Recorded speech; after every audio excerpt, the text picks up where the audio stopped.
Muy buenas tardes a todos, bienvenidos a esta mesa número 7. Vamos a escuchar al doctor Rodrigo Ramírez en métodos para el diseño en el siglo XXI. Muchas gracias, maestro.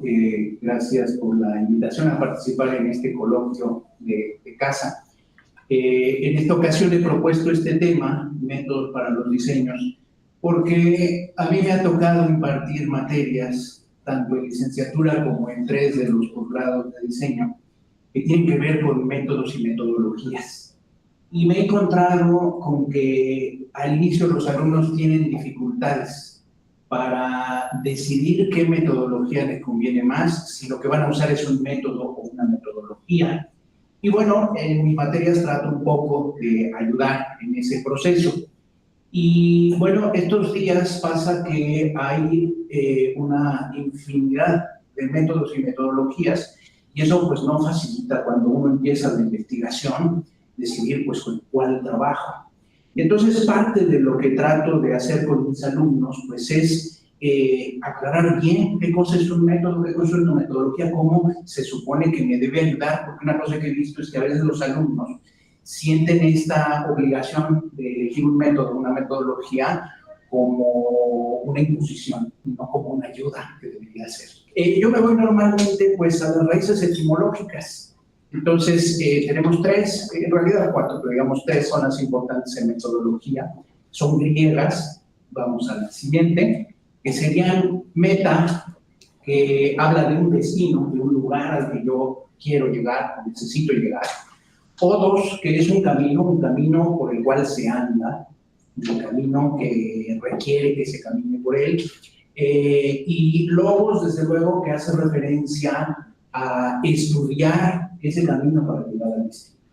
Entonces, a mis alumnos les digo, es muy sencillo. Método es una serie ordenada de pasos que me permite llegar a esa meta, a ese destino que quiero. Lo puedo proponer yo y lo que necesito es que funcione. Y que si lo vuelvo a usar, al repetirlo funcione también, y que si alguien más lo quiere usar, funcione también, y ahí tenemos un método. Pero metodología implica algo más, implica ya estudiar ese camino para optimizar los pasos, para ver posibilidades de caminos adyacentes. Entonces la metodología es un camino probado, optimizado, que un autor me ofrece para facilitarme llegar a lo que necesito obtener. En la investigación, frecuentemente lo que necesitamos es saber algo, es llegar a una verdad, es tener un artefacto que resuelve un problema. Entonces, una metodología se supone que me debería dar por lo menos alguna garantía de que siguiendo esa serie de pasos puedo llegar al tipo de resultado que busco. Entonces, esa es la idea, la ayuda que nos debería ofrecer la metodología. Entonces, pues se trata de esto, se trata de que cuando yo quiero llegar a un lugar, en investigación es difícil que absolutamente nadie haya pasado por ahí. Entonces, yo parto de lo que otros antes que yo conocieron.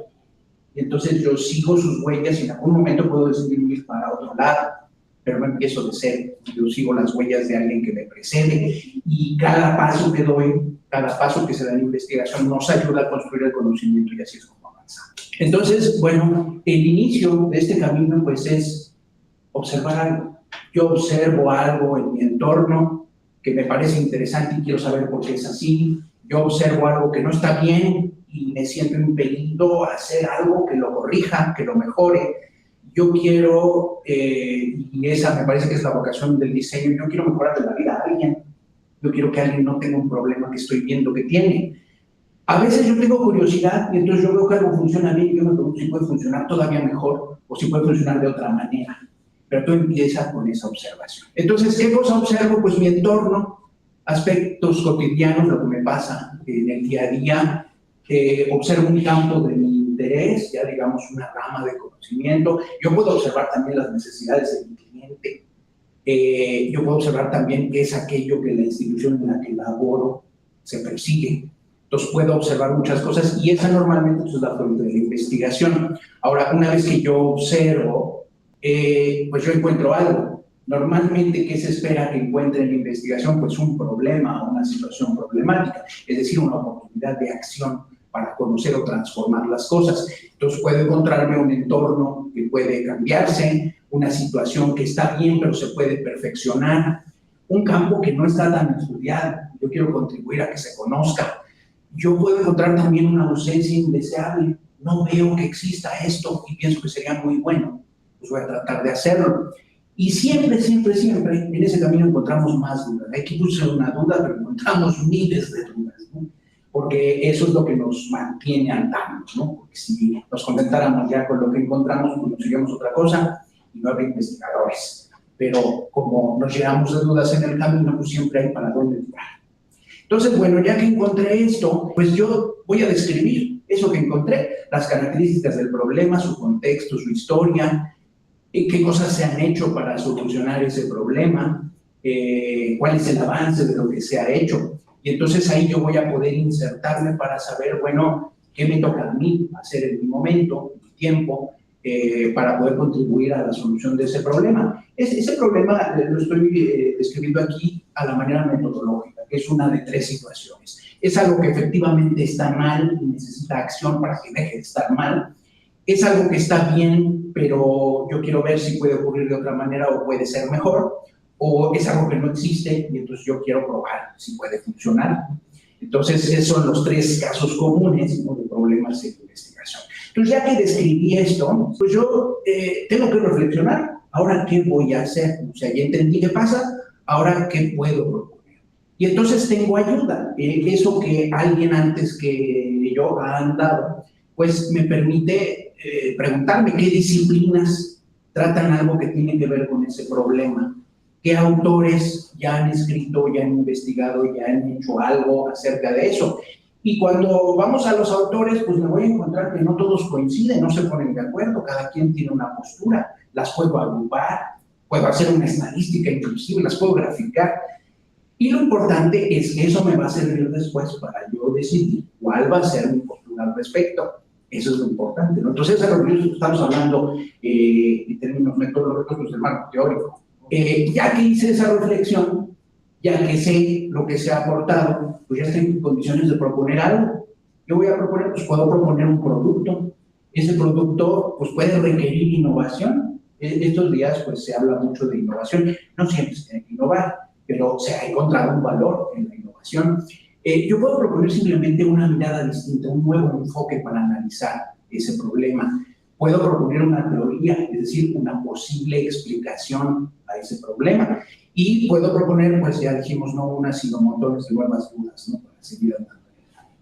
Y bueno, desde luego, cuando se propone algo, pues en el siguiente paso, tengo en investigación pues este compromiso de intentar comprobar, decimos validar. Entonces, ¿qué voy a comprobar? Pues que mi suposición, que es mi hipótesis, era acertada o no. Puedo llegar a comprobar que la hipótesis es válida porque mi propuesta sí ayuda a resolver el problema, que mi hipótesis no es válida porque lo que propuse no resuelve el problema. O a veces, pues tenemos problemas que no son tan definitivos, entonces yo lo que voy a lograr pues, es simplemente un acercamiento y entonces puedo decir, pues, la tendencia eso no es favorable respecto a lo que propuse, o lo que estoy proponiendo está o no está relacionado con lo que se está analizando, ¿no? Entonces, son, digamos, las fases que cualquier metodología de investigación va a abarcar con distinto énfasis, con distinto nombre, pero esto es lo que hace todo investigador. Entonces, desde luego, una vez que yo compruebo, yo podría, dependiendo de qué proyecto se trate, pues podría enviar a producción y distribución, yo podría iniciar una nueva iteración en el tema, yo podría concluir mi investigación, es decir, estos son los resultados y los dejo para quien venga después de mí. Entonces, bueno, pues esto es lo que está en el corazón de todas las metodologías de investigación.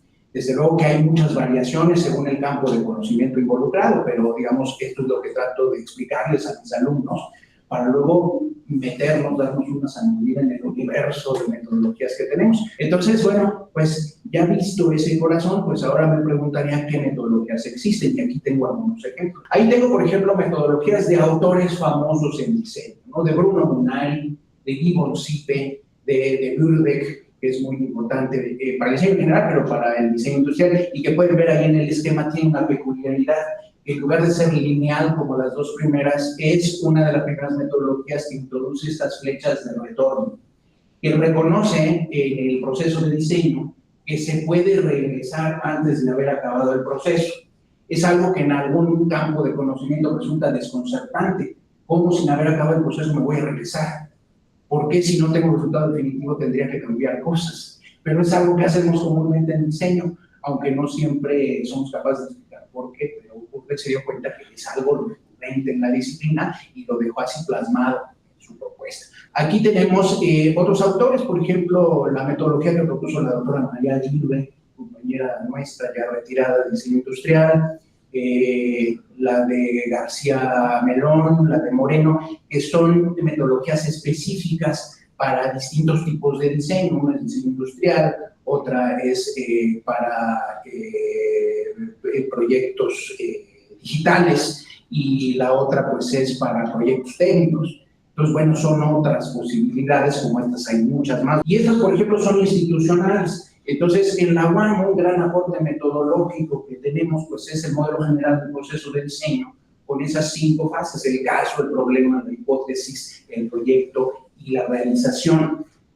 Junto a ese modelo he puesto ahí la metodología de diseño de la Universidad Iberoamericana. Entonces, bueno, pasa que a veces yo me incorporo a una institución que tiene un aporte metodológico importante y entonces me piden que realicen mis proyectos siguiendo esa metodología que se considera institucional. Entonces, eso está muy bien, pero a veces he visto que los alumnos, digamos, se quedan con una visión parcial. Es decir, yo uso esto porque es lo que me dijeron que había que hacer, pero no sé por qué y no sé qué valor tiene. Y cuando salgo, a veces no me atrevo a mirar otras, me quedo con la que conozco. Entonces, creo que en la investigación es importante que no nos pase eso, que está muy bien aprender lo que una institución marque, pero que tenemos que ver al final, pues a qué nos estamos enfrentando y qué es lo que mejor me puede ayudar a llegar a ese resultado deseado. Aquí les ofrezco otras diferentes. Este es un modelo industrial ampliamente utilizado en México, que es el modelo en Tlaxcala. Tiene alrededor de 80 años que se está usando en México y sigue funcionando bien, donde pues empieza por tenerse la lista de requerimientos, de ahí se pasa ya a la fase de diseño. Cuando el diseño está completo se desarrolla, una vez que el desarrollo está completo se implementa, una vez implementado se puede verificar y se puede pasar a un ciclo de mantenimiento y o mejora. Entonces esto es algo que está probado, que sirve para fabricar cosas, pero que también hay gente que lo ha utilizado para conocer cosas.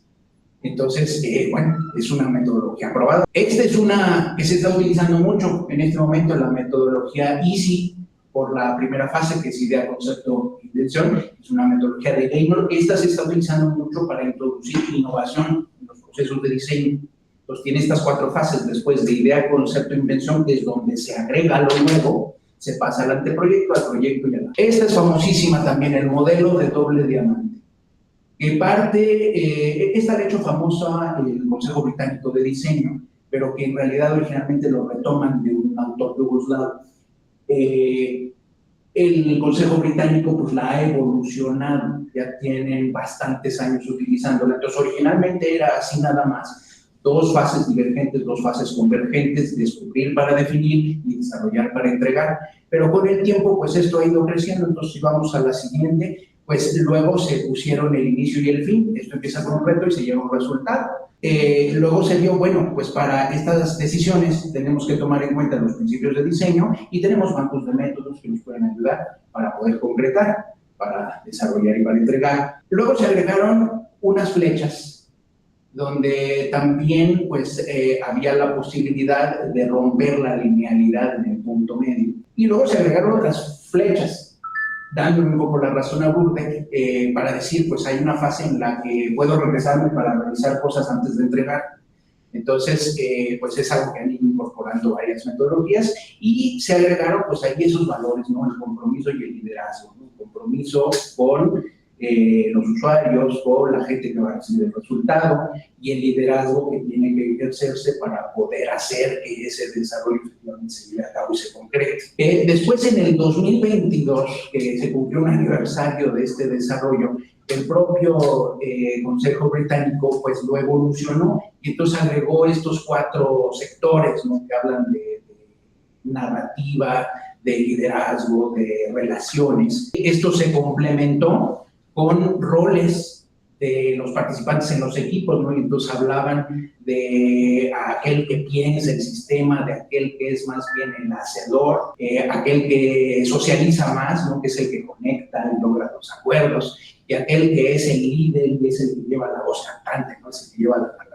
Y pues esto se asoció también con estos 6 principios para el diseño sistémico. Entonces, pues se ha vuelto más grande, más compleja la metodología, más rica también, si lo quieren ver así. Hay otras, por ejemplo, esta también se utiliza mucho estos días, la metodología o el ciclo Lean UX para el diseño de experiencias de usuario, que tiene estos 3 nodos: no pensar para hacer, y una vez que se hace, se revisa, y cada una de ellas pues implica una serie de actividades específicas. Entonces, muchas veces estos días se tiene que decidir si se utiliza el Lean UX o si se utiliza alguna de las que siguen. Esta es otra muy importante propuesta por Donald Norman originalmente, que es el diseño centrado en el usuario, donde aquí se pone el énfasis en que todas las decisiones, todas las fases tienen que mirar al usuario.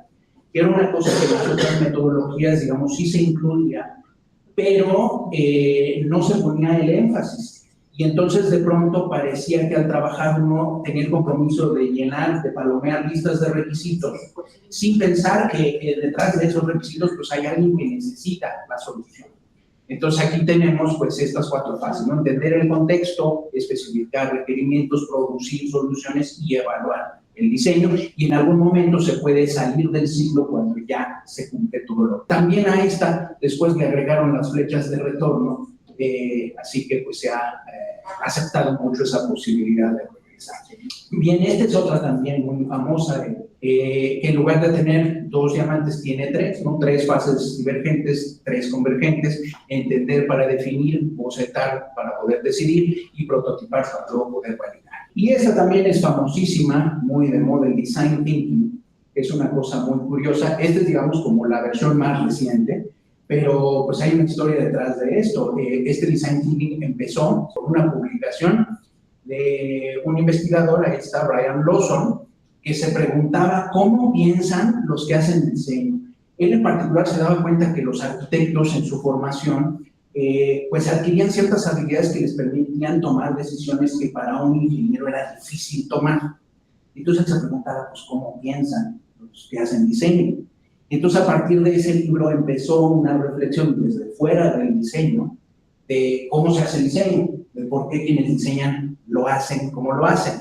Y entonces eso tuvo una gran repercusión, hubo una serie muy grande de publicaciones. En algún momento, como aquí, la Escuela de Negocios de Harvard dijo, pues eso lo harán los diseñadores, pero nos sirve a nosotros para las decisiones en economía. Y estos propusieron 4 etapas del design thinking, ¿no? Clarificar, idear, desarrollar e implementar.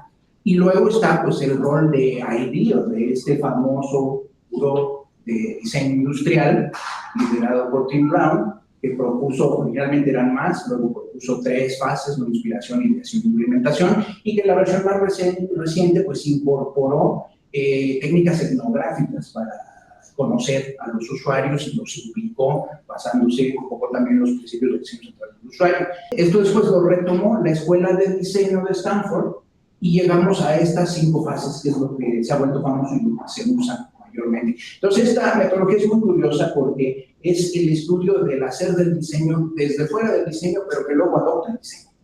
Entonces es una metodología además que está centrada en el resultado.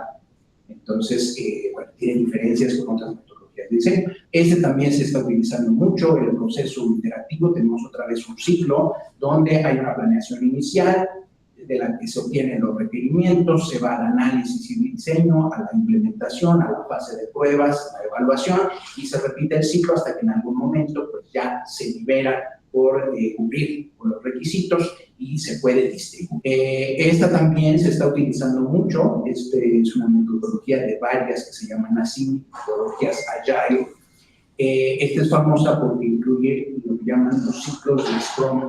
Es decir, esto ayuda mucho cuando hay una organización que tiene cierto grado de complejidad, donde no solamente participan profesionales de una sola área, sino que hay varias que tienen que trabajar de manera conjunta para lograr una solución que satisfaga un proceso. Entonces, normalmente aquí hay un propietario del proyecto que genera una carpeta, una cartera, que hace una planeación, que asigna un equipo que es multidisciplinario, que trabaja en ciclos sprint que duran de unas 4 semanas, durante los cuales se realizan ciclos de trabajo de los equipos pequeños, los ciclos de Scrum, por revisiones cada 24 horas. Entonces, esto se va repitiendo hasta que en la revisión de 1 a 4 semanas, el dueño del proyecto considera que están satisfechos los requerimientos y entonces libera y se considera que el trabajo está terminado. Esto, por ejemplo, ayuda mucho a instituciones financieras, a instituciones bancarias,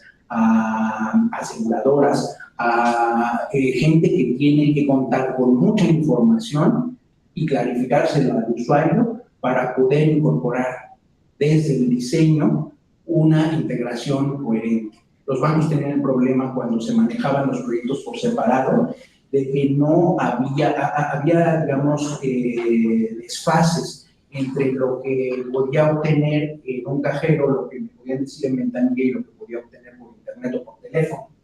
Y entonces eso pues tenía riesgos importantes, ¿no? Yo podía considerar que tenía un capital que ya había gastado y no estaba actualizado el medio de entrega. Entonces la forma de integrarlo fue no manejarlo por separado, integrarlo y que un equipo que tenga los profesionales pues se encargue de resolverlo.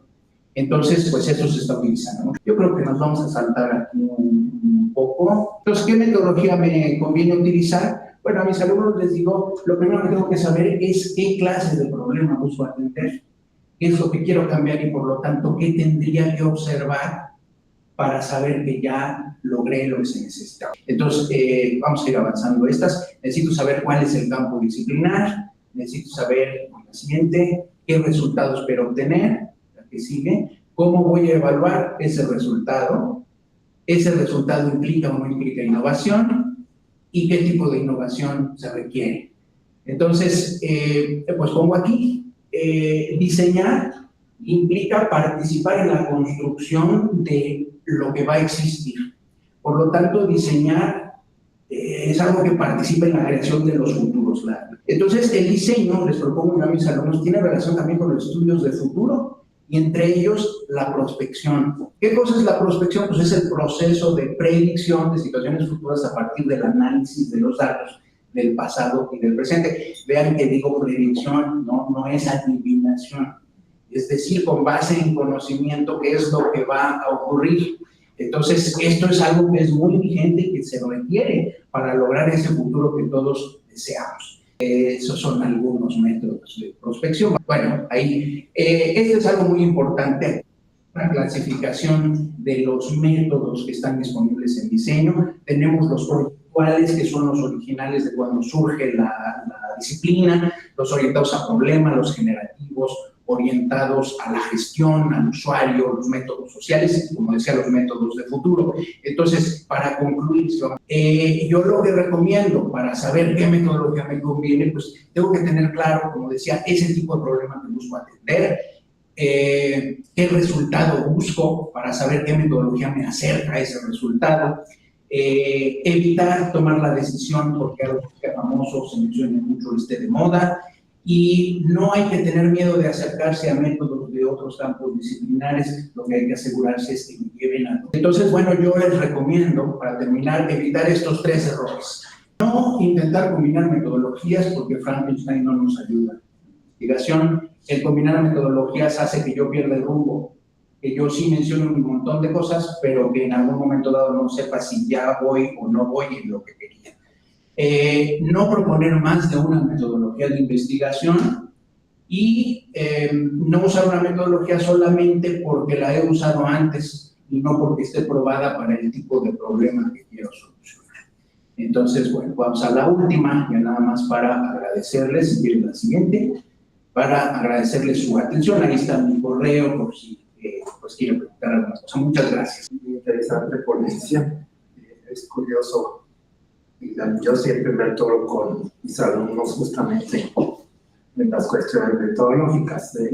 Una de mis alumnas va a presentar también y yo hablé con una propuesta mía con una profesora para que me ayudara también como lectora. Y me dijo, yo soy buenísima para la metodología.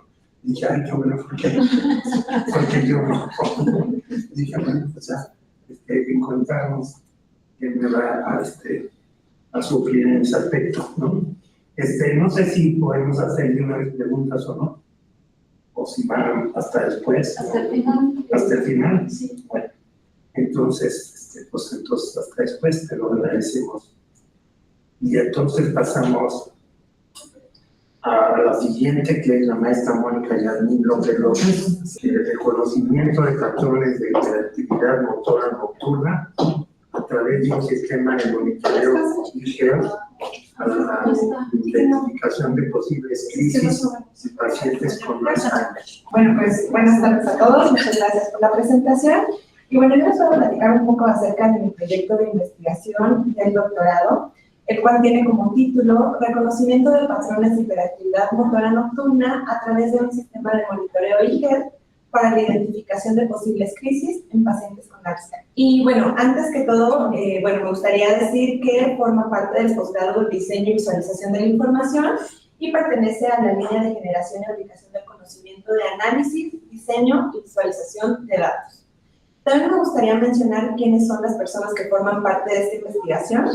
Y bueno, primeramente la doctora Marcela Esperanza Huitrón de la Torre como directora de la tesis, la doctora Yadira Alatriste Martínez como codirectora de la tesis, el doctor Edwin Antonio Almeida Calderón como parte del grupo de protocolo y finalmente la doctora Selene Martínez Ramírez también forma parte del grupo de protocolo. Y bueno, les voy a platicar un poco acerca de los antecedentes de este proyecto y cuáles han sido algunos de los pasos que se han seguido para llegar a donde me encuentro actualmente en la investigación. Y bueno, como antecedentes, es importante mencionar que la enfermedad del Alzheimer, de acuerdo con la Organización Mundial de la Salud, es considerada un trastorno neurológico, es decir, afecta al sistema nervioso central, principalmente al cerebro, y es producido por la pérdida progresiva de neuronas. Es importante mencionar que este trastorno neurológico cada vez es más común. Actualmente aqueja a 35 millones de personas a nivel mundial y en México a 1.300.000 personas. También es importante mencionar que en México es insuficiente la cantidad de personal capacitado en instituciones para el tratamiento y atención de la enfermedad del Alzheimer, lo cual trae como consecuencia que un alto porcentaje de pacientes sean tratados desde sus hogares por algún familiar. Y normalmente ese familiar se convierte en un cuidador informal. Y es importante mencionar una de las principales características de los cuidadores. Y estas características son las siguientes. Un cuidador informal tiene un alto nivel de compromiso caracterizado por el afecto. No recibe remuneración ni ayuda financiera por su trabajo. No tiene formación previa en la atención al paciente y no tiene límites de horarios. Y bueno, aquí es importante mencionar que varios autores consideran al cuidador informal como un paciente oculto de la enfermedad. Y bueno, de hecho, en este proyecto de investigación, por eso es que nos centramos en el cuidador informal, ¿no? Entonces, se presta mucha atención. Y bueno, continuando con los antecedentes, también es importante decir que la enfermedad del Alzheimer requiere de un monitoreo constante del paciente por parte de sus cuidadores informales. Uno de los síntomas que requiere mayor atención corresponde a los ciclos de vigilia-sueño anormales, los cuales, es decir, estos ciclos de vigilia-sueño, están caracterizados, entre otros aspectos, por hiperactividad motora nocturna, en la cual se puede presentar despertares con deambulación, confusión o agitación, la cual se considera uno de los síntomas precedentes a las crisis de la enfermedad. Es decir, platicándolo con los cuidadores, nos han comentado que con base en su experiencia, antes de que se avecine una crisis, se presenta esta hiperactividad motora nocturna. También es importante decir que una alternativa para que los cuidadores informales lleven a cabo de manera constante el monitoreo nocturno de los pacientes y en consecuencia puedan atender de manera oportuna las posibles crisis de la enfermedad, corresponde a los sistemas IGER. Entonces, en la siguiente diapositiva, que es esta, está la definición de qué es un sistema IGER. Y son un conjunto de elementos tanto tangibles y abstractos que se encuentran interconectados de manera abierta entre sí y con el contexto que los rodea, que hacen posible una aplicación eficaz y segura de la tecnología en el desarrollo y solución de problemáticas en el ámbito de la salud de las sociedades actuales. Así que con base en esto que les acabo de comentar, que es un poco del contexto, se puede decir que la problemática es la siguiente. Los cuidadores informales, en virtud de sus actividades propias de descanso nocturno, no pueden monitorear de una manera constante al paciente con Alzheimer, lo cual los lleva a que en muchas ocasiones no identifiquen la presencia de una crisis de la enfermedad y por ende no puedan atenderla de manera oportuna. Así, la hipótesis que se está proponiendo es la siguiente. El reconocimiento de patrones de hiperactividad motora nocturna en pacientes con la enfermedad del Alzheimer a través de un sistema de monitoreo IGEL permitirá la identificación de posibles crisis de la enfermedad, las cuales sean notificadas a los cuidadores informales para su atención oportuna. Y así, entonces, el objetivo general es el siguiente. Evaluar la pertinencia del reconocimiento de patrones de hiperactividad motora nocturna en pacientes con la enfermedad del Alzheimer a través de un sistema de monitoreo IGEL para la identificación y notificación oportuna de posibles crisis de la enfermedad. Y bueno, a continuación les voy a mostrar los objetivos específicos de este proyecto de investigación, que son 3. El primero es desarrollar un sistema de monitoreo IGEL que mediante el reconocimiento de patrones de hiperactividad motora nocturna permite identificar posibles crisis de la enfermedad. 2. Reconocer a partir de la implementación del sistema de monitoreo IGEL propuesto los patrones de hiperactividad motora nocturna propios de una posible crisis de la enfermedad del Alzheimer y finalmente proponer un widget, que un widget pues es una pequeña aplicación o una microaplicación, muchas veces también se le conoce así, que puede estar en un dispositivo. Bueno, entonces sería proponer un widget como parte del sistema IGEL para la notificación sobre posibles crisis nocturnas de la enfermedad del Alzheimer a los cuidadores informales. Y bueno, con respecto al tipo de investigación, se puede decir que es una investigación aplicada, ya que como bien lo dice su nombre, esta busca la aplicación, las consecuencias y uso práctico del conocimiento. Con respecto al alcance de la investigación, se puede decir que es exploratoria, ya que aborda temas o fenómenos poco estudiados desde un ángulo innovador, preparando el terreno para nuevos estudios. Y con respecto a la metodología, se puede decir que esta investigación tiene un enfoque cualitativo, ya que busca comprender el fenómeno explorándolo desde la perspectiva de los participantes en su ambiente natural y en relación con el contexto. Bueno, ahora les voy a hablar un poco acerca de cuáles han sido los pasos que se han realizado en este proyecto de investigación. No son todos, o sea, no todos los que les voy a mencionar, los que les voy a mencionar, no quiere decir que sean todos, pero son los más relevantes y que seleccioné para platicarles el día de hoy. Y bueno, el primero es la matriz de consistencia, que para nosotros es muy importante porque nos permite tener el planteamiento metodológico bien establecido. Ahí vemos los objetivos, se ven las variables, se ven el problema, la justificación, etcétera. Esta matriz de consistencia pues ha tenido bastantes cambios, sin embargo creemos que ya se encuentra en su etapa final, o sea que esta ya es la versión final y bueno, esa es la que nos ha marcado las pautas para los pasos a seguir, ¿no? También fue necesario realizar una validación de la pertinencia de la investigación, para lo cual fue necesario realizar 2 sondeos cualitativos, es decir, una serie de encuestas que se aplicaron, encuestas semiestructuradas, se aplicaron a expertos en el tema. Y bueno, ¿quiénes eran esos expertos en el tema? Los expertos fueron cuidadores tanto informales como formales, fueron médicos, fueron psicólogos e inclusive también se encuestó a algunos pacientes con la enfermedad del Alzheimer.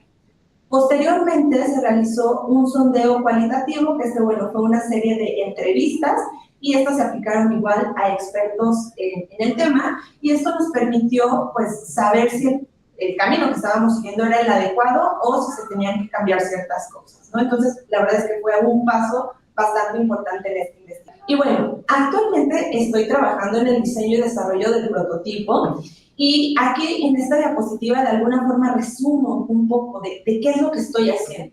Entonces, actualmente estoy desarrollando un sistema IGEL capaz de ¿qué? De reconocer patrones de hiperactividad motora nocturna, que también sea capaz de identificar posibles crisis de la enfermedad del Alzheimer y que también notifique al cuidador informal cuando justamente estas crisis de la enfermedad se presenten. ¿Para qué? Para que el cuidador pueda atender de manera oportuna al paciente. Bueno, en esta diapositiva les muestro la propuesta de arquitectura de solución del sistema IGEL. el cual se compone se divide en 3 componentes. Por un lado, me voy a parar tantito porque no alcanzo a ver, estoy un poquito ciega, pero bueno, el primero es el sensor de movimiento óptico, el cual se espera que se encuentre en la habitación del paciente. El objetivo de ese componente es reconocer la hiperactividad motora nocturna y que logre identificar una posible crisis. Otro componente es el dispositivo de alerta, el cual se va a encontrar en la habitación del cuidador. Y el objetivo de ese componente, pues como bien lo dice, es notificar o alertar al cuidador de que algo está pasando. Y finalmente, el detector de presencia. Este se va a encontrar en áreas estratégicas del hogar del paciente.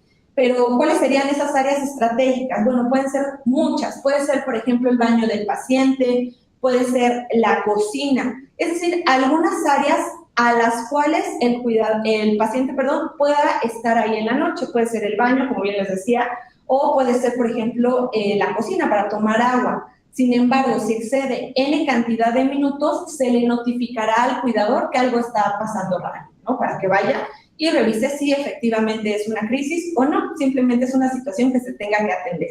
Y bueno, aquí les muestro un poquito del hardware que estamos utilizando. Del lado izquierdo tenemos la Raspberry, que nos va a permitir el funcionamiento del sistema. Del lado derecho está una cámara que, bueno, se conecta a la Raspberry. En la siguiente, del lado izquierdo, podemos ver el sensor de movimiento. Del lado derecho tenemos un ESP, que es un módulo Wi-Fi que va a permitir la conexión a Internet. Del lado izquierdo, aquí ya podemos ver interconectados 2 módulos. Y del lado derecho, pues ya estamos haciendo pruebas con el software, es decir, ya se programó el software, se cargó a la Raspberry y en el monitor azul se puede ver ya la imagen de la Raspberry. Ahí, bueno, es los primeros inicios de la experimentación y ahí ya es una cámara que está detectando el movimiento pues, que se está haciendo con la mano, ¿no? Pero insisto, es pues parte de la experimentación todavía. Y bueno, actualmente pues todavía seguimos trabajando con el sistema, ya esperamos tenerlo pues en este trimestre. Y bueno, ¿cuáles son las actividades por realizar o que están pendientes? Una de ellas, que es de las más importantes en este proyecto de investigación, justamente es validar la hipótesis, ¿no? ¿Y cómo se va a validar la hipótesis? A través de la experimentación con usuarios. Es decir, una vez que ya se tenga el sistema, se va a aplicar con usuarios y ver si está cumpliendo o no está cumpliendo. Posteriormente, pues desarrollar los capítulos faltantes de la tesis, también elaborar las conclusiones y la discusión de la tesis y finalmente la presentación de resultados finales del proyecto de la investigación en una defensa pública. Y bueno, ya para cerrar con esta plática, pues sería cuáles son los aportes al campo del conocimiento de este proyecto de investigación. Primeramente, pues está aportando una propuesta de condiciones que definan un modelo integral para la creación de sistemas e-health de monitoreo nocturno. También se pretende que aporte un reconocimiento gráfico de patrones de hiperactividad motora nocturna de pacientes con la enfermedad del Alzheimer, visualizados a través de sistemas e-health. Y finalmente, se espera que esta investigación sirva como guía para investigaciones posteriores relacionadas con la creación de sistemas e-health, así como el diseño y la visualización de su información, abriendo con ello la posibilidad a diversas perspectivas de estudio. Y bueno, pues por mi parte sería todo. Gracias por su atención. Ahora les toca a la maestra Itzel Calderón Torres rehabilitar sin gentrificar la colonia Guerrero. Buenas tardes. Gracias a todos. Bueno, de inicio, lo primero que brinca aquí es que el nombre en el cartel dice rehabilitar sin gentrificar. Y bueno, tras el primer año del desarrollo de esta tesis, pues lo primero que cambió, si bien no es el caso de estudio, sí es el título, es el impacto de la movilidad residencial en la identidad de los habitantes de la colonia Guerrero. Y esto justamente pasó en el proceso de reordenar la estructura del cambio que se da durante el planteamiento del protocolo y me identificaba un poco por lo que explicaba al inicio, doctor, de justamente estas carencias que a veces tenemos en el proceso de la metodología de la investigación y que te das cuenta que de repente estás muy en lo empírico y no tanto en lo teórico. sobre todo es en este observar que la ciudad se está densificando a pasos avasalladores, que esto obviamente la situación política, socioeconómica en la que vivimos poco ayuda, y parte del por qué empecé a entrar en conflicto con el término de gentrificación es porque genera mucho conflicto a algunas personas, porque dicen que es un término que abarca un fenómeno que se dio en Europa, que no necesariamente está relacionado con lo que nosotros vivimos en nuestro país. Y en la categoría de movilidad residencial me pareció mucho más amplia para poder explicar estos fenómenos de expulsión de ciertos territorios, de desplazamiento de comercios que habitualmente estaban en ciertos lugares, y que en el caso del problema que a mí me ocupa es que no solamente termina impactando la imagen de ciertos barrios, sino que termina arrasando la memoria colectiva, en este sentido la identidad de las personas que habitan estos lugares, y que bueno, finalmente la pandemia terminó acelerando al facilitar que muchos pudieran hacer home office y que algunos lugares se convirtieran en accesibles únicamente para ciertos sectores económicos. Más allá de si se llama gentrificación o no se llama gentrificación, la realidad es que las banderas rojas las vimos desde hace mucho tiempo en la colonia Roma, lo vemos incipientemente en Tacubaya, en la San Rafael, en la Santa María la Ribera, y entonces un poco empezó a brincarme por qué la colonia Guerrero actúa de manera distinta, a pesar de tener una ubicación tan privilegiada. La pregunta de investigación es justamente cómo está impactando la movilidad residencial en la identidad de los habitantes de la colonia Guerrero. Aquí debo confesarles que el siguiente conflicto era que yo de repente quería abarcar muchas más categorías de las que aparecían ahí. Me costó un trabajo bastante complicado poder entender que de esas dos categorías que estaban impactando una a la otra, yo tenía que operacionalizar. Y entonces ese brinco hasta el momento me empieza a generar conflicto, porque de repente hasta en las revisiones tutorales se convierte en es que quieres investigar muchas cosas en sí misma, y en realidad es que están muchas cosas encerradas en esas dos categorías. Hay algunas otras dimensiones más complejas. Bueno, a partir de yo que pude definir perfectamente esas categorías, entonces yo pude empezar a darle forma a la cuestión de mi objetivo general y mis objetivos particulares. Si pueden observar hasta la última parte, hablo de la gentrificación, pero ya no como el único problema que me interesa, sino entendiendo que es una pequeña parte que está involucrada en la movilidad residencial.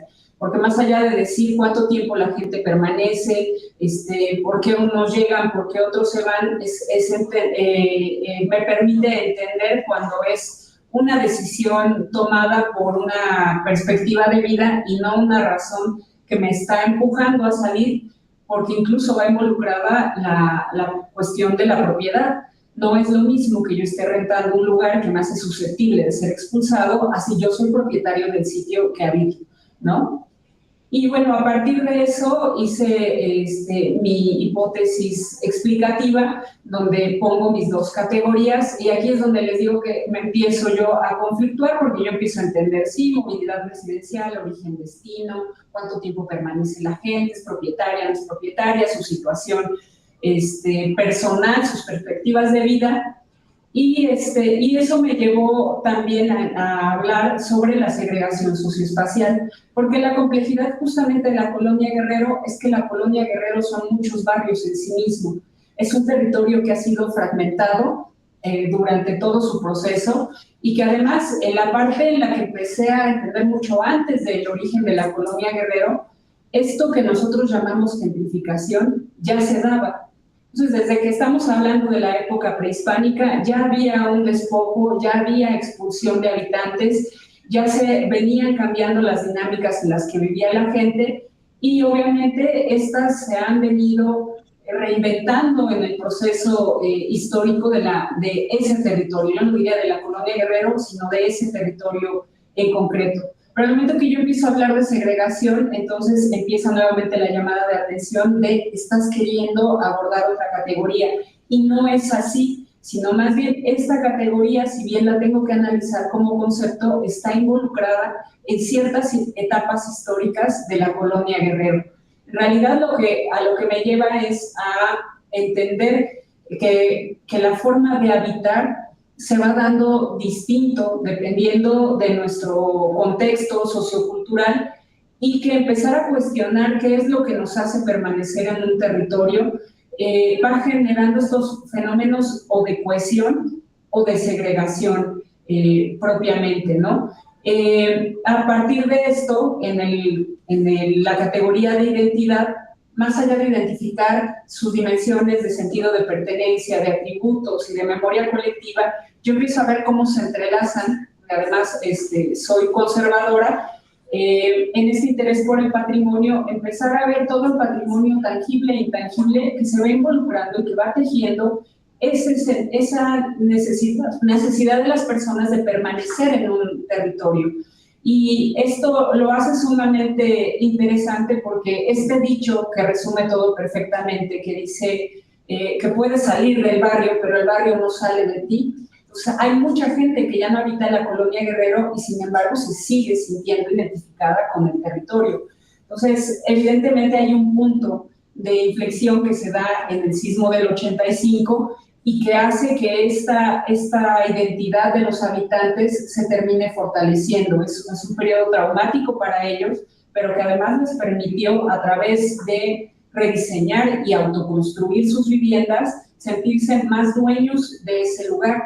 Y hace cuestionarse si un poco este estigma, esta etiqueta que hemos puesto nosotros en el territorio como Barrio Bravo, no se convierte como en esa burbuja que hace que, a pesar de que todo empiece a cambiar alrededor, de que empiecen a surgir nuevos departamentos alrededor de este territorio, la colonia Guerrero va a pasos mucho más lentos. Entonces se empiezan a notar estas transiciones en los modos de habitar hacia Nonoalco-Tlatelolco, hacia la esquina, esa pequeña poligonal que queda entre Nonoalco y Paseo de la Reforma y Eje Central, que de alguna forma están desarticulados de las partes que en términos de patrimonio, y yo diría que de fiestas patronales, de costumbres identitarias, están aisladas, que sería hacia el Templo de Los Ángeles, hacia Santa María la Redonda, y de alguna forma la dinámica distinta que se da hacia el eje central,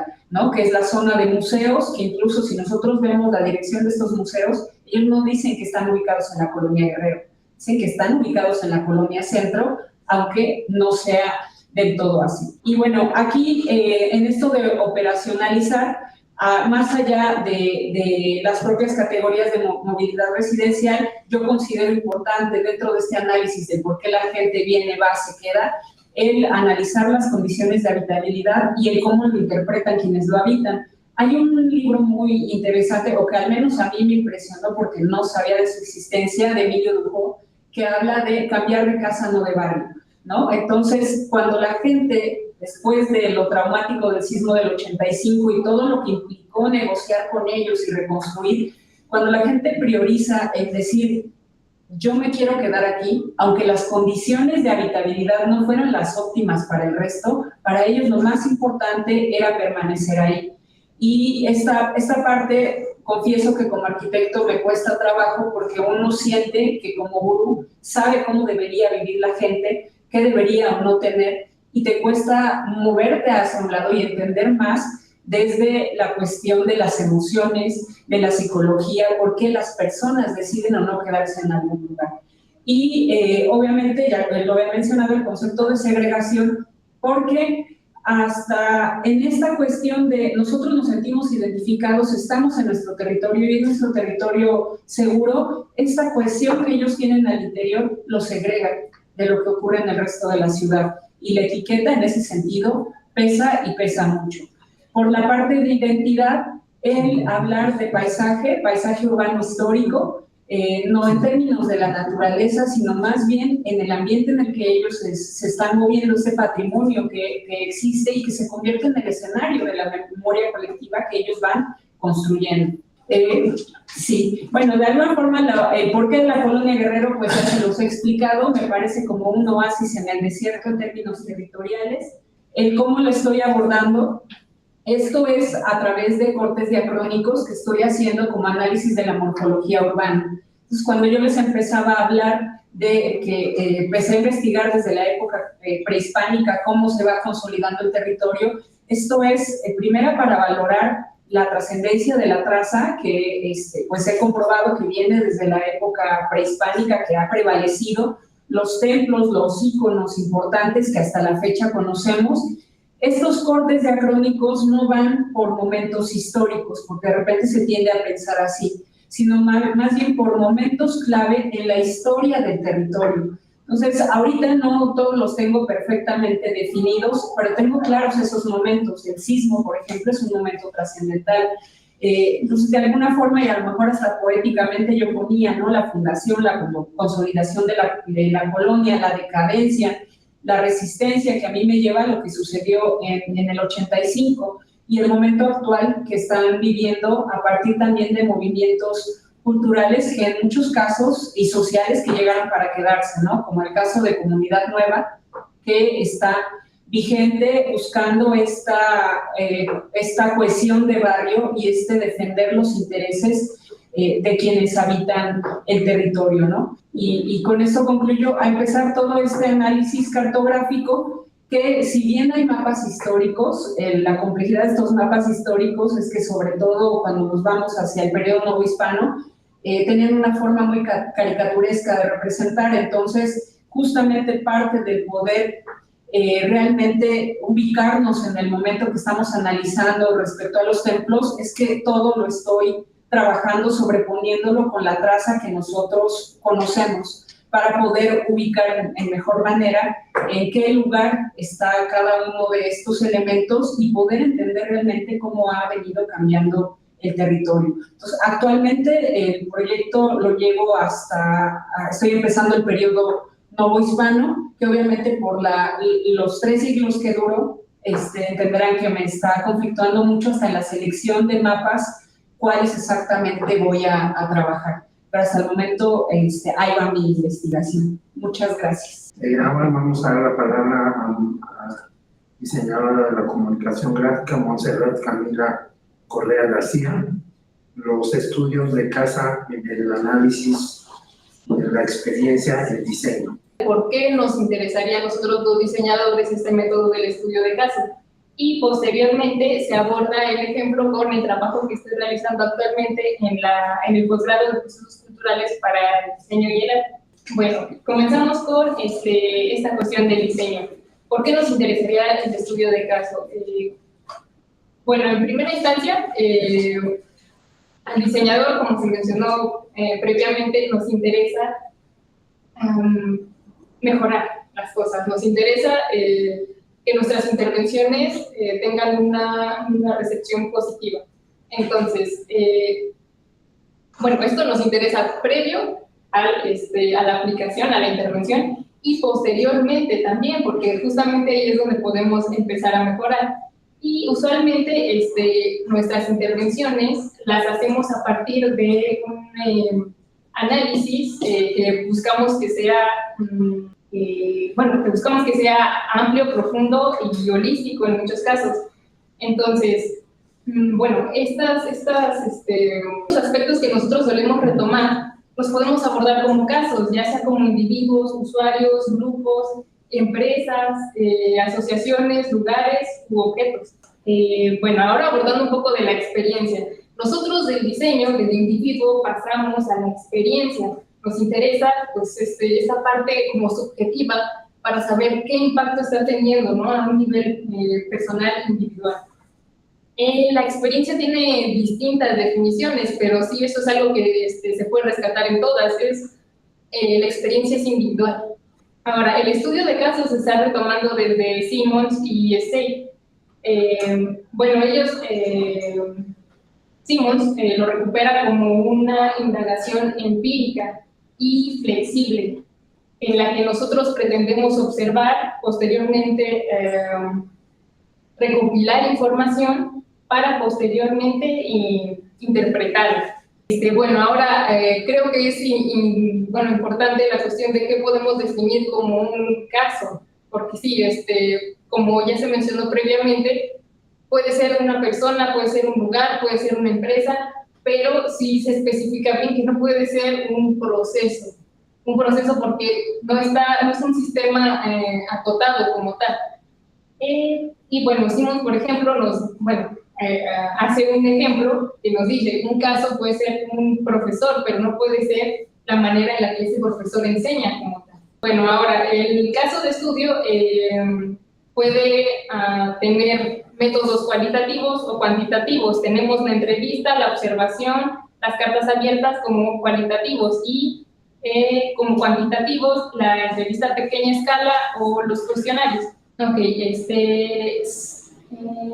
State menciona o divide, digamos, estos estudios de caso en dos. Tenemos el estudio de caso intrínseco o el estudio de caso instrumental. El estudio de caso intrínseco es cuando nosotros ya tenemos una cosa que nosotros queremos explorar, como por ejemplo, digamos, nuestro interés viene anteriormente, por ejemplo, una colonia, ¿no? A nosotros nos interesa la colonia en sí, por ella misma. O tenemos el estudio de caso instrumental, en el que en realidad nos interesa otra cosa, pero nosotros vamos a retomar el estudio de casos para explorar esa cosa que sí, digamos, no nos interesa, por ejemplo, la persona como tal o la vida de la persona, sino un aspecto que nosotros podemos retomar de esa persona. Más adelante les pongo un ejemplo con el proyecto. Y bueno, creo que una de las partes más debatibles del estudio de caso es su cualidad subjetiva, que, bueno, nos lleva o en ocasiones se piensa llevar a la generalización. Tanto Simons como lo mencionan, o sea, para ellos cabe la posibilidad de generalizar a partir de lo particular. Ok, el estudio de experiencia ya se explora a partir del estudio de caso por Soto y compañía. Ellos nos dicen que, bueno, el estudio de caso es una muy buena herramienta para acceder a la experiencia. Y ellos abordan igual esta misma cuestión. Desde la fenomenología de Husserl nos comentan que, digamos, Husserl lo que hace es estudiar la experiencia, pero trata de acceder a una verdad universal a partir de ella. Entonces, bueno, aquí, como nos explican, se podría pensar que el estudio de la experiencia va hacia lo singular, pero en realidad nos ayuda a explorar una realidad local, en la cual se encuentra implicado siempre el sujeto, no podemos simplemente despegarlo de su contexto. Ahora, ya pasando al proyecto que se está realizando actualmente, tiene por título el diseño editorial del libro impreso en la experiencia de lectura. Aquí lo que nos interesa buscar es la relación que puede generar el lector entre una obra literaria y el libro impreso a partir de la experiencia de lectura. En este caso es un estudio instrumental. Como tal, no nos interesan los lectores con los, bueno, nos interesan, pero no son como nuestro foco. Nuestra pregunta no va hacia ellos, sino hacia su experiencia, hacia cómo están retomando ellos la lectura.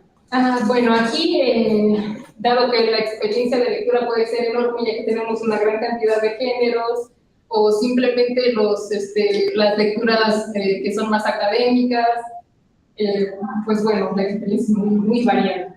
Pero nos remitimos a la literatura y sobre todo a la novela.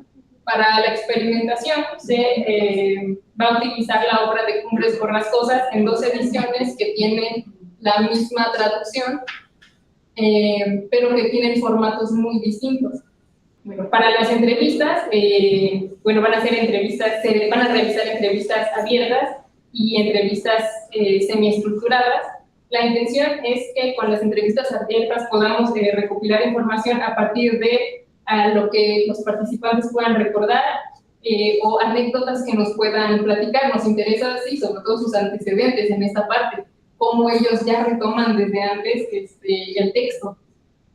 Y bueno, en las entrevistas semiestructuradas nos interesa hacer énfasis en la experiencia de la experimentación, en este caso, de la lectura que ellos van a realizar con Cumbres Borrascosas. La encuesta es la parte que ya se ha realizado. Es una encuesta a pequeña escala y tiene la intención principal de poder escoger estos casos de estudio, de poder seleccionar.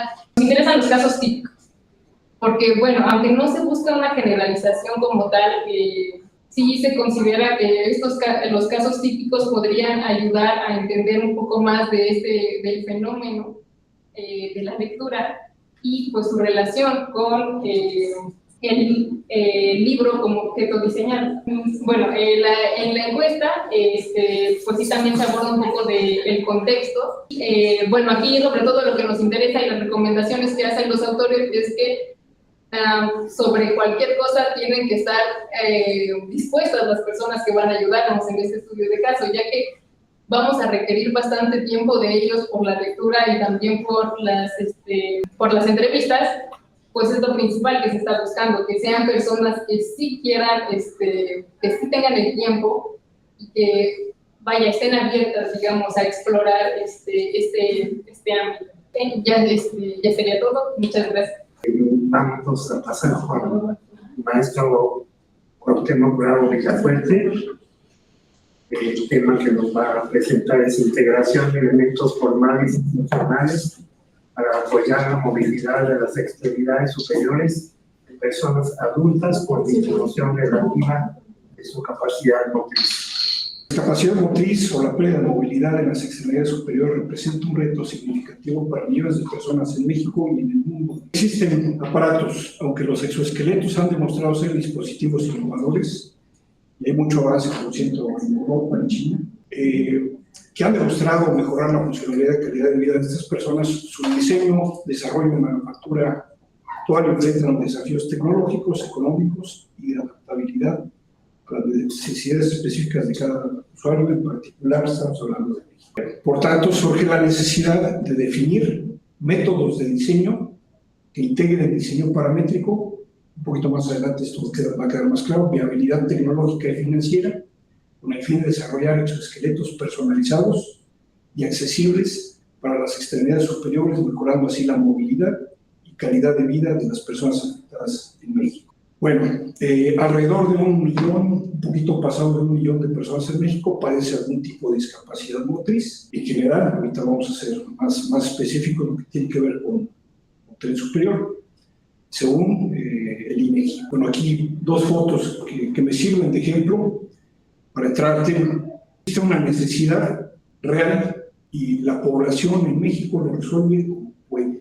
Del lado izquierdo, perdón, del lado izquierdo estamos viendo, los dos son soluciones similares al de Taide. Sí, fíjense que la solución es exactamente la misma para los 2 casos que vienen abajo de las fotos que están viendo. Lo que estamos viendo ahí es un producto con una tecnología muy bien desarrollada, no es nacional, por cierto, y es hasta el año pasado la jefa de discapacidad de la Ciudad de México. En una ponencia que por ahí tuvo una oportunidad de estar con ella, tomamos una foto. Tengo aquí 2 soluciones de lo que en la calle se ve y de lo que la gente hace con sus recursos que tienen. Esto he consultado con los compañeros de Juriquilla y en Querétaro, la carrera de prótesis y órtesis de la UNAM. Son un 90% aproximadamente los casos atendidos para hacer órtesis, es decir, aparatos que se llevan por fuera.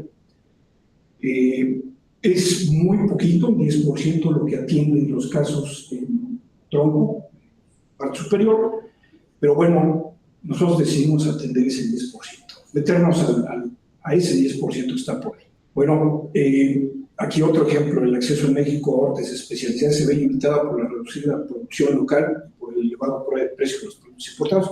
Es una persona que tiene una lesión medular muy famosa en redes, tuve la oportunidad de entrevistarme con él, trabaja muy cerquita de aquí de la UAM, y este muchacho en particular es sorprendente cómo se mueve. Yo viajo en transporte público y él se va en el metro, metrobús, taxi, lo que sea. Tiene un trabajo de freelance, por decirlo, eventual, pero también un trabajo fijo, y a donde lo llaman él se mueve. Y muy en particular en su testimonio él me dice es que yo necesito una silla de ruedas, una silla de ruedas no comercial, no lo que encuentro en el mercado, yo quiero algo para una persona independiente, o sea, un aparato para una persona independiente, muy claro, o sea, lo que hay no me sirve, necesito algo todavía mejor, muy particular, dice. Bueno, hay escasez de datos de pronto en México, esto se los dejo ahí, no lo voy a leer, hay escasez de datos de pronto.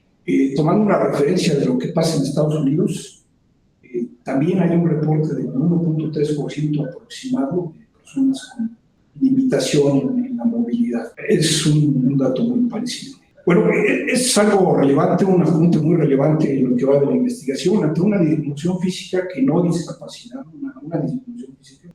Nosotros nos acostumbramos, si tenemos que usar un bastón, hay veces que decimos,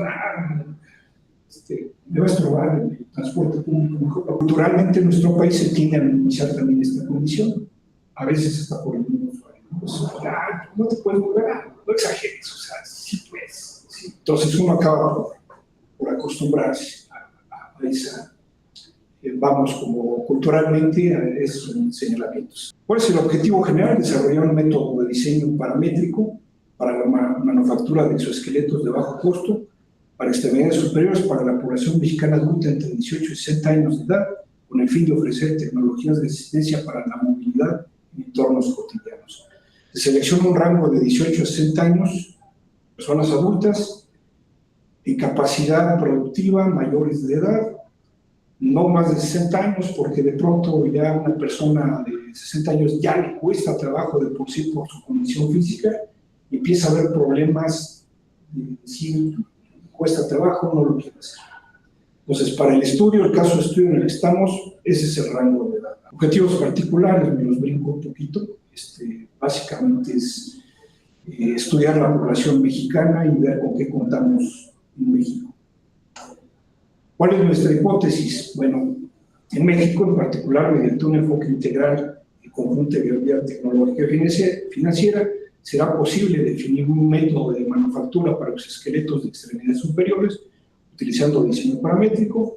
Este método permitirá no solo la creación de dispositivos funcionales y personalizados, sino también su implementación de manera sostenible y accesible. ¿Qué metodología vamos a aplicar? García Córdoba, el ingeniero García Córdoba, es investigación tecnológica con desarrollo de prototipo e innovación incremental. Básicamente, Córdoba dice, tenemos tres planos en lo que es la investigación, un plano teórico, un plano experimental y un plano analítico, que es un poco como, vamos a ver lo que sería el método experimental de ingeniería, básicamente. Hasta este momento ya llevamos un avance en lo que es el estado del arte, los productos existentes. Se ha hecho una labor de, como ya más mencionaba, de enlaces con varias instituciones fuera de esta universidad. Se hizo un estudio de artículos, de papers, ¿verdad?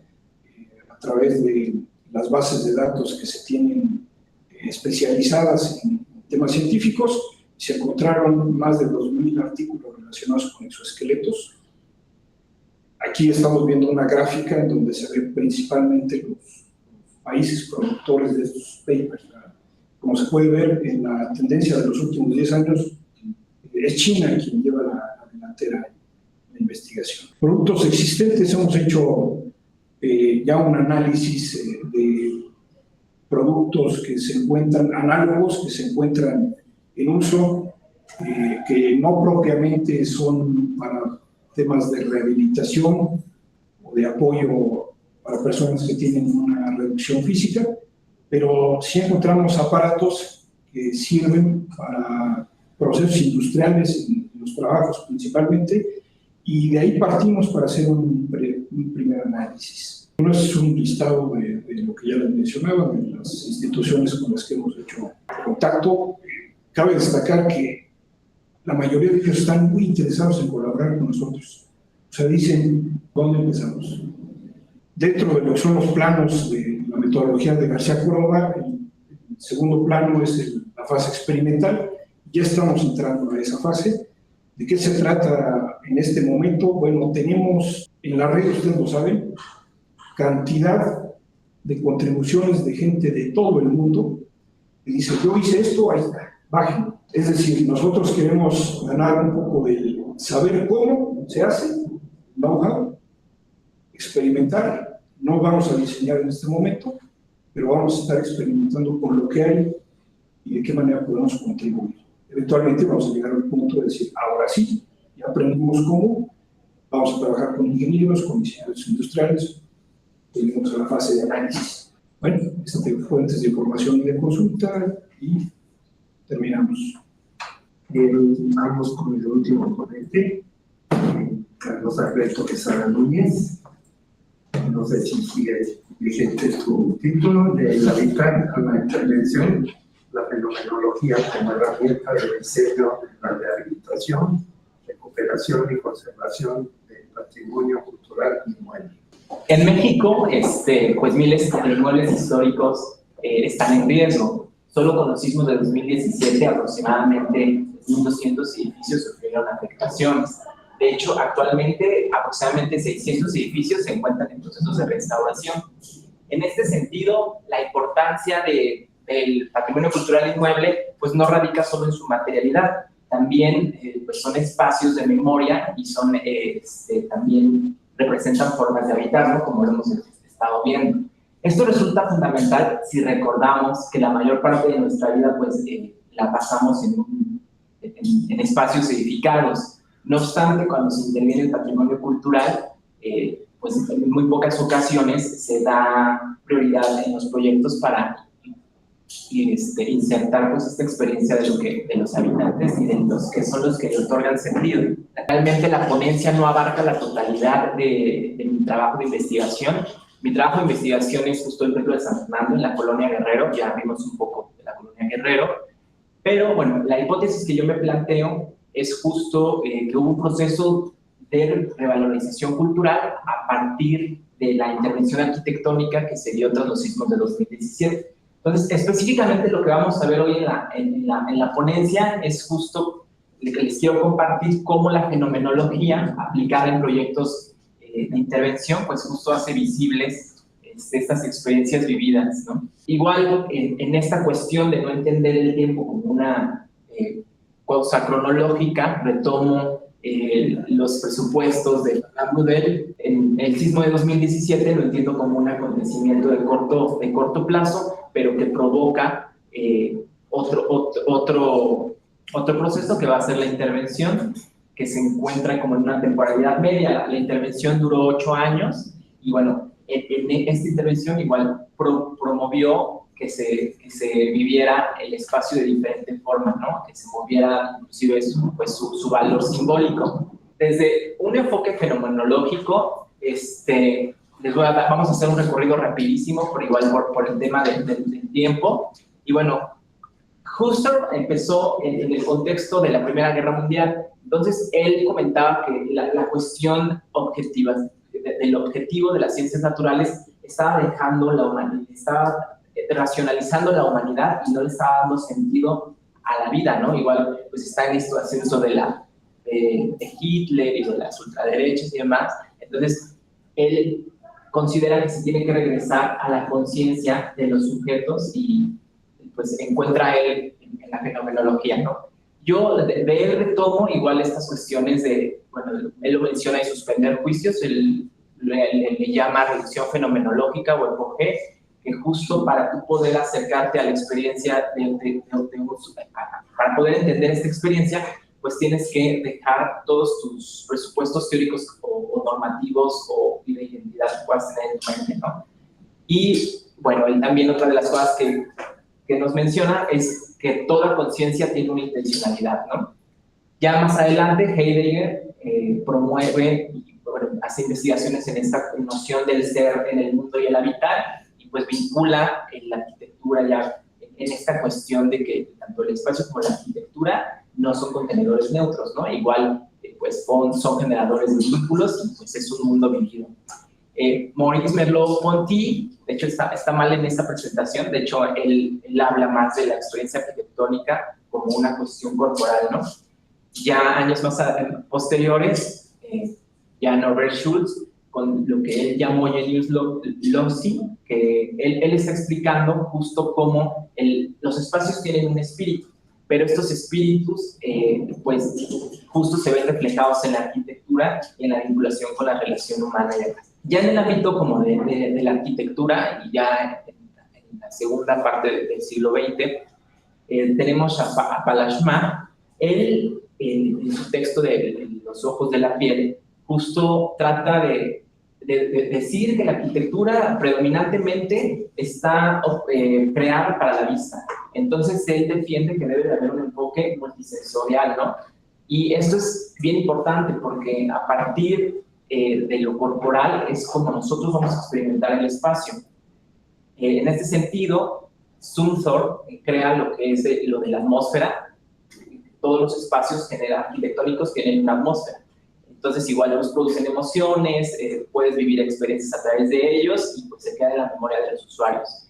Igual, Red, él plantea la cuestión de la fenomenología del lugar y hace esta distinción de los lugares y de los no lugares, ¿no? Y justo los que para él sí son lugares, pues son justo los que más están vinculados como a las cuestiones de identidad y donde se refleja la cuestión de los sujetos y su forma de habitar.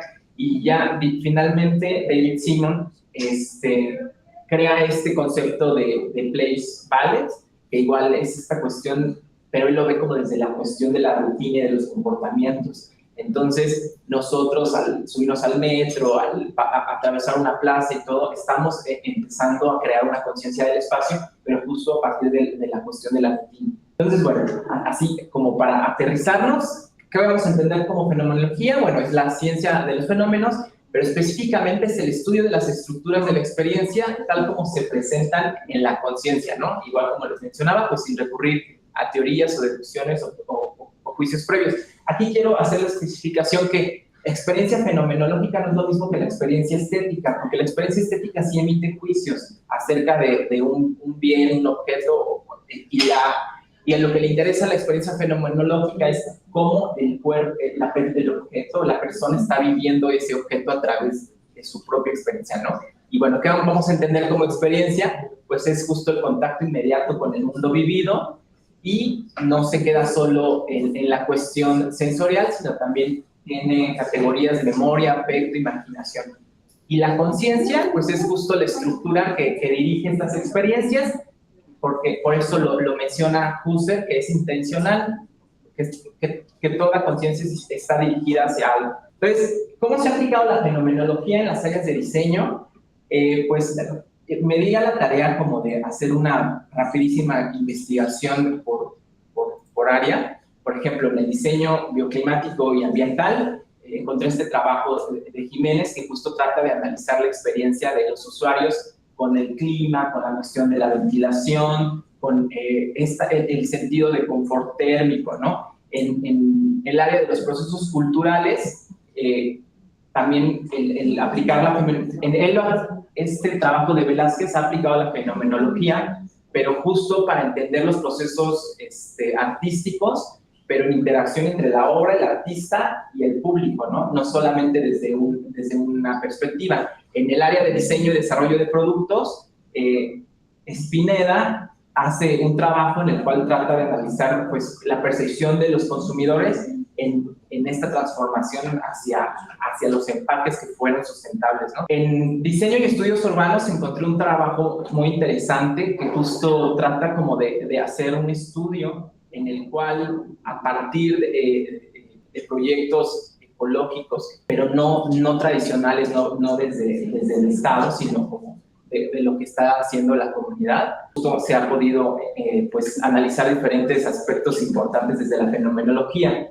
En planificación y conservación de paisajes, igual esta cuestión de que se analiza el paisaje como una experiencia directa, ¿no? Igual destacando pues, tu vinculación con él. En diseño y visualización de la información encontré un trabajo en el cual pues, explora cómo en el sujeto se crean imágenes mentales a partir de tu vinculación directa con el diseño y la información, ¿no?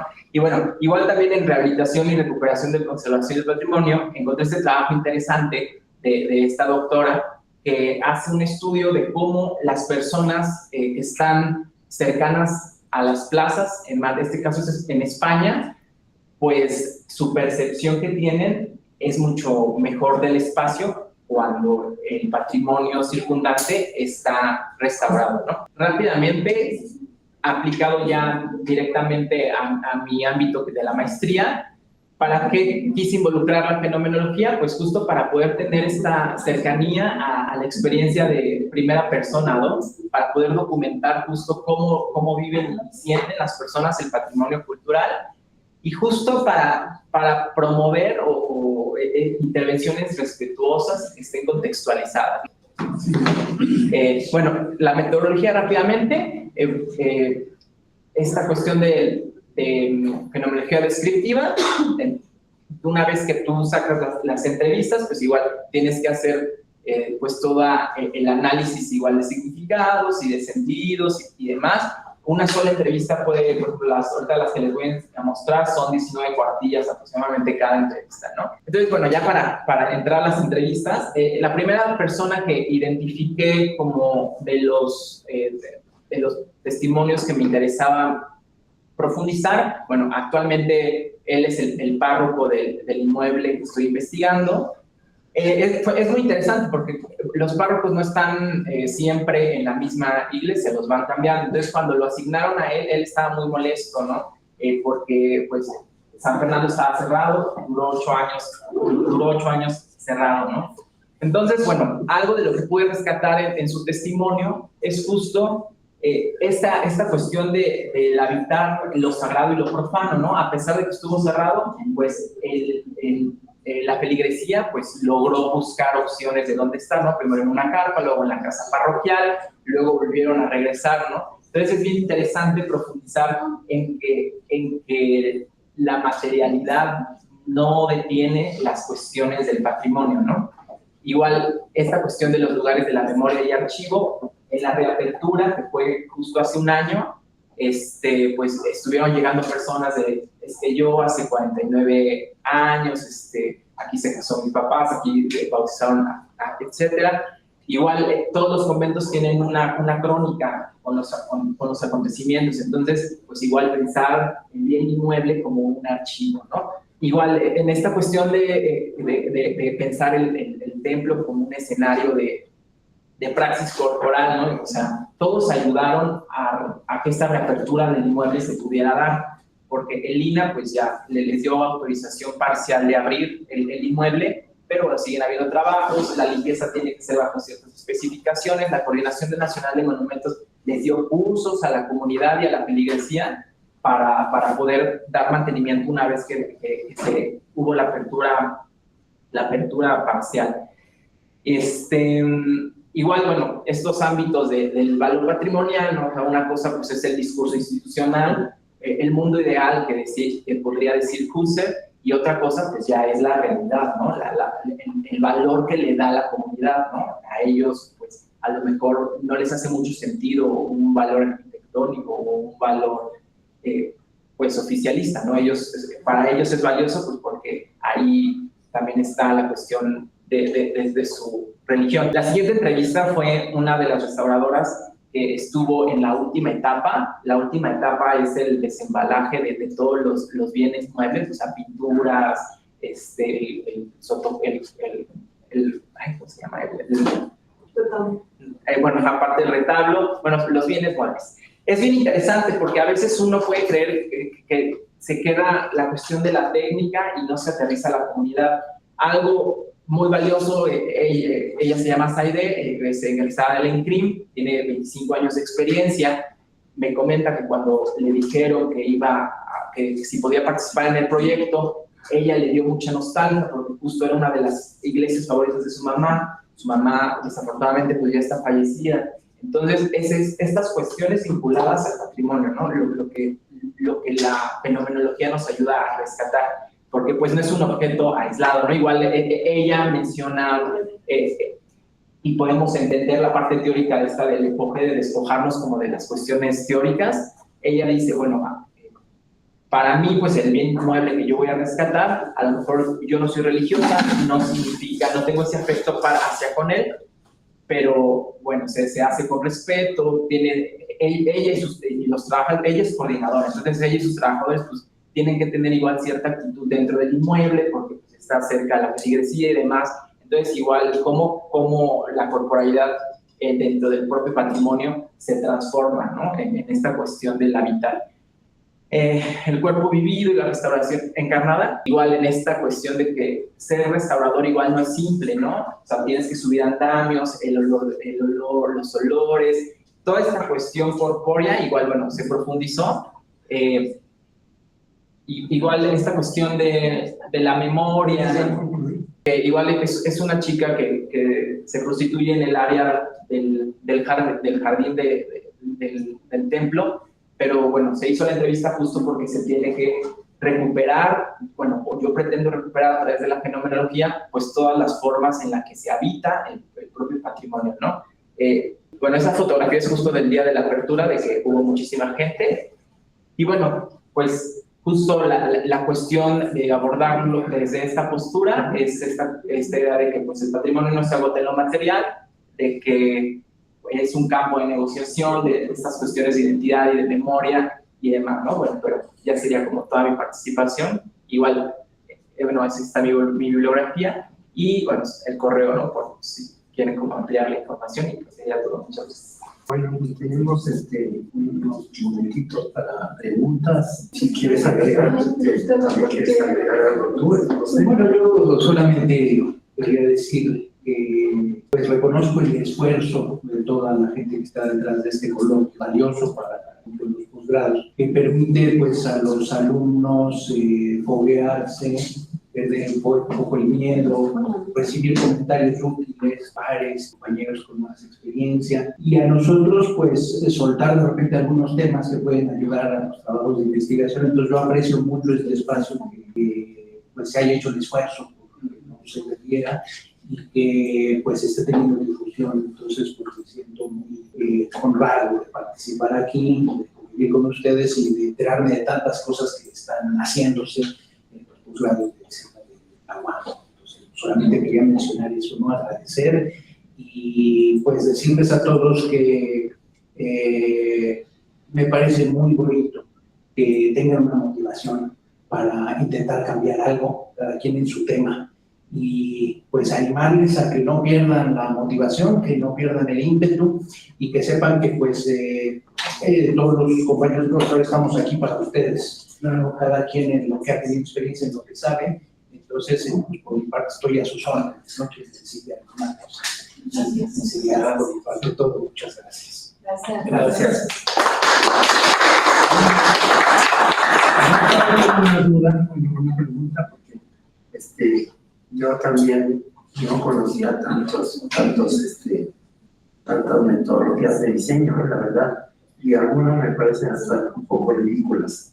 No, otras esas del design thinking, eso, yo digo, a ver, ¿cómo puedes reducir todo esto en cuatro cápsulas? Yo no sé cómo se llama. Yo, de hecho, cuando se hizo en la escuela de artesanías, era curioso porque la escuela de artesanías es muy vieja, ¿no? Y cuando se hicieron los grandes estudios hace muchos años, era curiosísimo porque eran artesanos los que hicieron el trabajo y pues bueno, era gente con mucha manualidad y gente realmente extraordinaria desde el punto de vista del hacer, pero pues no tenían ninguna, digamos, formación pues como para hacer un plan de estudios. Y entonces cuando llegaron, esto era, no me acuerdo cómo se llamaba la materia, pero entonces eran, y entonces dijeron, bueno, pues los alumnos acreditarán pues asistiendo a los eventos que organiza la escuela. Y los eventos que organiza la escuela son la fiesta de Día de Muertos, la fiesta de San José, que era curiosísimo. Entonces a mí me tocó precisamente pues organizar todas las materias que tenían que ver con el seminario de titulación, etcétera, porque también la palabra seminario pues no les sonaba para nada de qué será eso de un seminario, ¿verdad? Y entonces dijeron, bueno, pues con que asistan a los eventos que organiza la escuela, ¿no? Y entonces también propuse pues una metodología para los proyectos, porque hay una materia de proyectos de ICI. Pero por ejemplo, yo estudié en esta universidad y ese modelo, ahorita me van a matar inmediatamente, pero este modelo de proceso de diseño, obviamente, ese modelo general fue hecho yo conozco a todos, porque yo estudié aquí al principio, creo que segunda generación, lo hicieron entre muchos, pero luego nunca nadie le dio seguimiento. Y entonces para mí está pésimo, porque, o sea, sí lo desarrollaron, pero se fue una parte, Antonio toca otra y todo eso, pero luego nunca nadie lo agarraron y dijeron, bueno, ahora qué onda, ¿no? Todo el mundo dice, uy, qué maravilla, pero realmente yo no le encuentro así practicidad, ni bueno, súper bueno. Entonces, yo digo, así cosa práctica, yo también le he dado, y les digo, bueno, ese es el modelo, se los enseño, pero práctica, aquí está. Hacer esto y esto y esto, una metodología que se entienda, ¿no? Lo que te quería preguntar es por qué no se puede mezclar. Bueno, la recomendación que hago yo es no mezclar, en el sentido de que cuando uno recurre a una metodología, uno lo hace porque necesita una.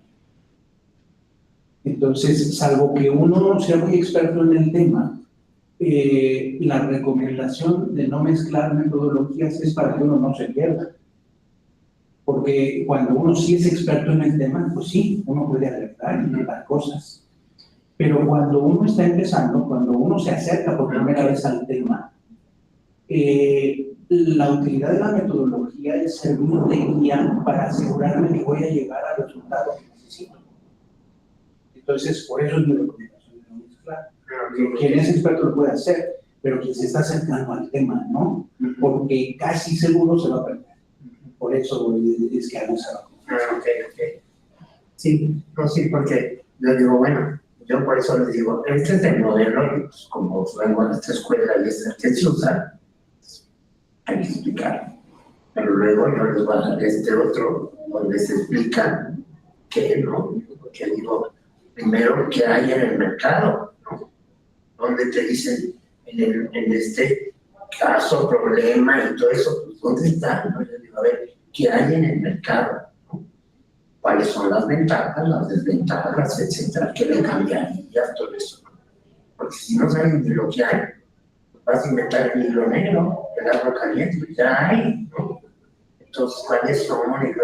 Y luego también, por ejemplo, cuando se habla de los típicos, ¿cuáles son los requisitos? Que sea barato, buenísimo, no sé qué, digo, a ver, parámetros medibles, ¿no?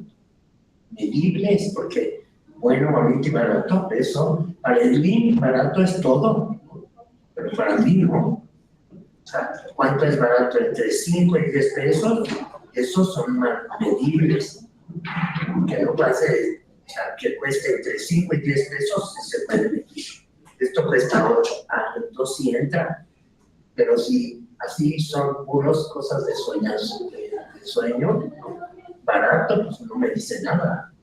Que no pese, pues ¿qué es eso? Pues, para que lo levante quién.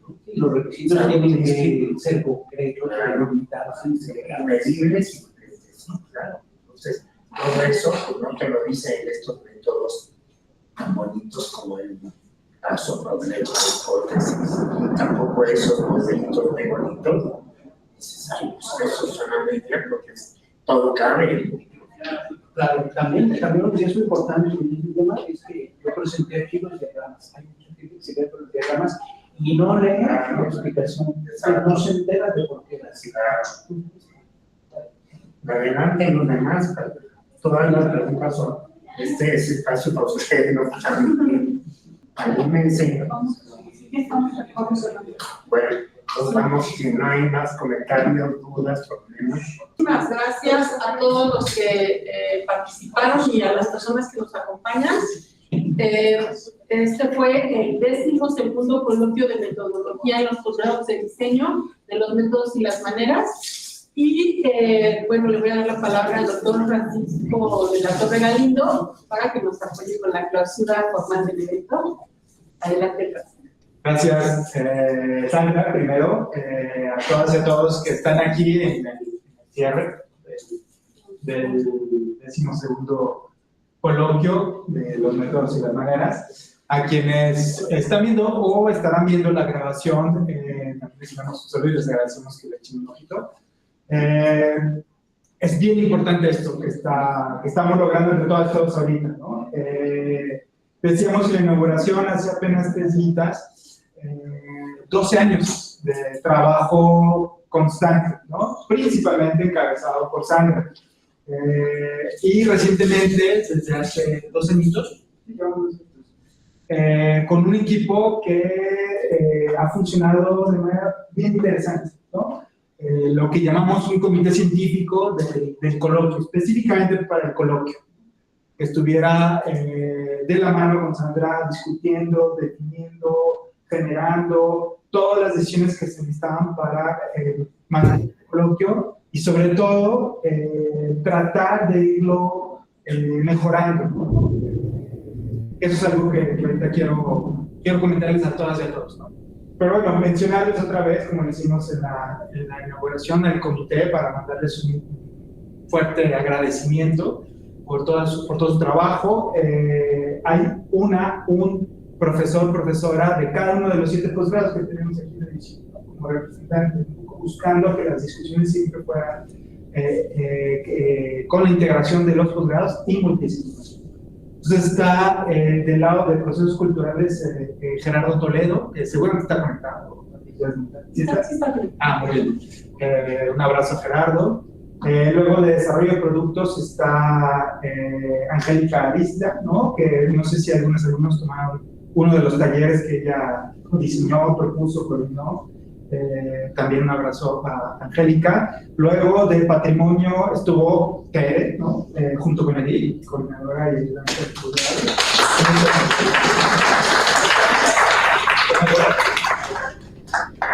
Ahí se ve. ¿No?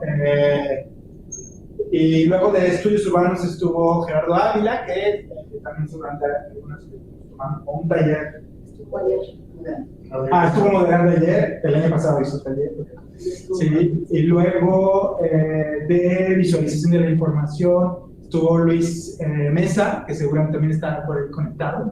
También un abrazo, Luis. Luego de bioclimática estuvo Pablo Elías, ¿no? También un entusiasta en cómo fortalecer, que es con lo que voy a querer cerrar, la comunidad científica de los posgrados en diseño. Y del posgrado de paisaje estuvo Teresita Quirós, que también en sabático, hay que decirlo. Entonces estuvo ahí tratando siempre de seguir el ritmo del comité científico desde su periodo sabático, cuando uno busca tener una agenda distinta, ¿no? Pero entonces también un abrazo y reconocimiento a Teresita. Entonces, así estuvo el equipo, ¿no? Por supuesto, siempre al final terminamos afortunadamente asistidos por el equipo de apoyo de los posgrados, pues todas estas con Nayara, pero Jessica también, Patti, Carellera, que estuvo por supuesto en las transmisiones, y el equipo de servicio social que nos apoyó con muchas cosas de la imagen, ¿no? Entonces, un engranaje positivo que afortunadamente está. Pero lo mejor es que todos ustedes están aquí y los que han participado martes y miércoles se animaron. La primera vez que es intertrimestral. Entonces siempre coincidía con clases, ¿no? Porque el temor que teníamos era que no se iban a animar a venir. Pero aquí estamos. Y eso es una muy buena señal de que sí es posible seguir construyendo y fortaleciendo comunidad científica de los posgrados en diseño. Entonces a lo mejor hemos encontrado el nicho temporal que nos hacía falta, ¿no? Porque nos libera todos los espacios, las agendas, bueno, les baja la complejidad. Bueno, entonces eso es muy bueno. Entonces, quiero cerrar diciéndoles que este proceso está totalmente abierto y activo, con muchas ganas de escucharles, de que por favor nos ayuden a mejorar esto. Seguramente a la mayoría de ustedes esto les queda algún otro o dos, los que van llegando hasta 3, pero vienen generaciones cada año y lo que queremos que esto se vaya haciendo un movimiento en realidad fuerte internamente. No vamos a dejar de abrirlo hacia posgrados de otras instituciones, ¿no? Pero nos interesa que primero deja comunidad, que podamos reconocernos, escucharnos, compartirnos, criticarnos, no académicamente, pero sobre todo eso, reconocernos. Entonces, aspiramos mucho a que esto que Sandra ha conducido con un comité científico ahora se alimente de la comunidad de posgrados. Por lo tanto, sus voces son claras, incluso cuando sean egresadas y egresados. Esto tiene que superar el nivel que ya ha logrado, que creo estos 3 dígitas han demostrado muchas cosas positivas. Otra cosa que se experimentó fue mesas simultáneas. Fue la innovación de este año. Sí, nos animamos un poquito, el comité, Sandra se animó, y dijimos, vamos a provocar esto, ¿no? Vamos a La ruta de las mesas simultáneas. sí, que pues desafíos tecnológicos, desafíos de colaboración, muchos desafíos que enfrentamos, pero que, insisto, generan lecciones para mejorar el 13º. Bueno, Los siguientes, ¿no? Entonces, abierta la comunicación siempre para construir de manera colaborativa estos espacios que son de todas, todos los que somos parte de la comunidad de posgrados. Buenas tardes.